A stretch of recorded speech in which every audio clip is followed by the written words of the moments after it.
and welcome to TRB Today.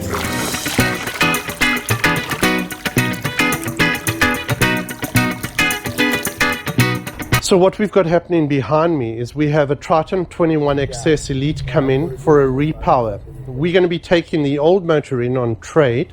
So Nathan and Peter are just going through the old motor, checking fault codes, air pressure, fuel pressure, and compression to make sure that we can do a good deal.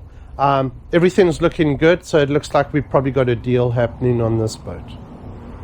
So if you watch our show on a regular basis, you'll know about the 25-foot Contender that came in to have its fuel tanks replaced.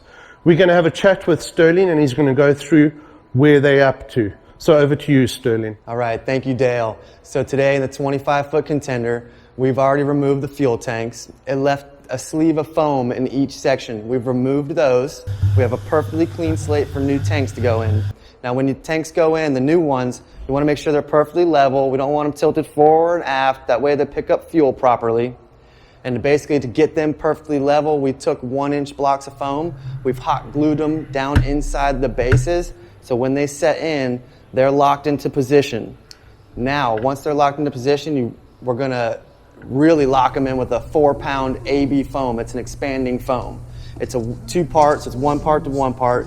You basically mix it up nice and thoroughly. You'll see it start to expand. Once you see it start to expand, we've poured it around the perimeter of the tank and allowed the foam to completely encapsulate the tank and rise up flush. So now the tank is really locked in there. Now that the tank's locked in, we've mixed up an epoxy, a 2-to-1 epoxy with 1708, and we glassed the entire surface of the tank and allowing the fuel pickups and vents to be exposed, obviously. But after that, now we'll be pretty much ready to come back, grind that, and the floors will be going down next. So it's looking good.